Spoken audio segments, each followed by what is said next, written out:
अल्लाह के फजलो करम से गुज़श्ता हफ्ते में मंगल के रोज़ पाकिस्तान के अहले हदीस के लिए बिलखसूस और अहले मज़हब अहले इस्लाम और दीन पसंदों के लिए बिलअमूम एक और बहुत बड़ा वाक़या और बहुत बड़ी खुशखबरी हुई कि जमीयत अहले हदीस पाकिस्तान उसको 35 साल के बाद फ़ाल और बहाल कर दिया गया, जिसकी बुनियाद अल्लामा इहसान इलाही ज़हीर शहीद ने रखी थी। और जिस गुलशन को और जिस जमात को अपने खून देकर सेंचा, पाला, पोसा, जिस पौधे को तनावर दरख्त बना दिया, जब वो जमात अपने अरूज को पहुंची तो उस जमात को वाइंड अप कर दिया गया, उस जमात को लपेट दिया गया, उस जमात को बंद कर दिया गया। आपने कभी तारीख़ इंसानियत में या सियासत में ऐसा देखा है कि कोई पार्टी अपने अरूज के ऊपर और उसको बंद किया जाए? पार्टियां बंद होती हैं जब जवाल आ जाए, पार्टियां बंद होती हैं जब लोग उसमें ना रहे।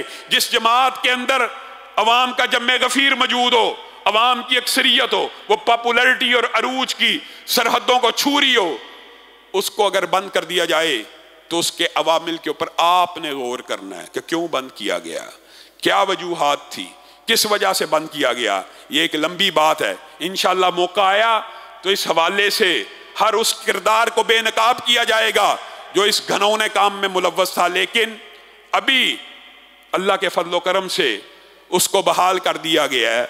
और ये अल्लाह रब्बुल इज़्ज़त का शुक्र है, अल्लाह रब्बुल इज़्ज़त ने उसकी जमीयत के अंदर एक मनसब मुझे भी अता किया है और मैं सदर जमीयत अहले हदीस पाकिस्तान के हवाले से अपनी जिम्मेदारियों को अदा करूंगा। लेकिन एक बात मैं आपको कहना चाहता हूं, जिस दौर में मुझे इस वालिद साहब की जमात की क़ियादत मिली है, आप गवाह हैं। इस दौर के अंदर पूरे पाकिस्तान में, मैं सिर्फ इस मसलक की बात इसलिए करूंगा आज क्योंकि ये जिम्मेदारी मुझे इस हवाले से दी गई है। 75 बरस बीत गए हैं, इस वतन अजीज में एक यूनियन कौंसिल को भी अहले हदीस सियासत के लिए नहीं बनाया गया। इन हालात में मुझे ये जिम्मेदारी दी गई है और मैं अल्लाह की तौफीक से, अल्लाह से मदद का ख्वाहिशमंद और तलबगार हूँ। अल्लाह ताला मदद करे। चंद सालों के अंदर इंशाअल्लाह अगर 70 बरस के अंदर एक यूनियन कौंसिल नहीं बनी सियासी तौर पे, तो हम कोशिश करेंगे कि जमीयत अहले हदीस पाकिस्तान को सियासत के मैदान में भी मनवाया जाए। लेकिन हालात आपके सामने हैं कि किन हालात में मुझे ये जिम्मेदारी दी गई। और मैं ये समझता हूँ अगर मैं ये तब्दीली लाने में और बेदारी की तहरीक में नाकाम हो गया तो मैं कुर्सी के साथ चिमटूंगा नहीं, बल्कि बड़े आराम से इस मनसब से अलहदा हो जाऊंगा और किसी अहल शख्स के लिए इसको छोड़ दूंगा। हमारे यहाँ अजीब कल्चर है, इंतकाले इक़्तिदार का कोई फार्मूला मौजूद नहीं है। 40 साल भी गुजर जाएं, इंतकाले इक़्तिदार नहीं होना जमातों के अंदर।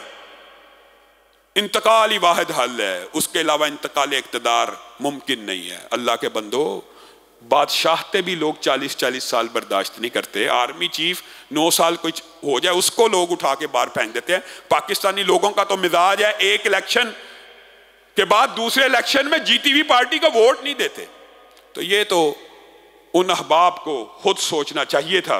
अल्लाह के फजलो करम से हस्ब साबिक इज्तिमाई कुर्बानी का बंदोबस्त किया गया, जिसमें 2 किस्म के हिस्से मुकर्रर किए गए हैं।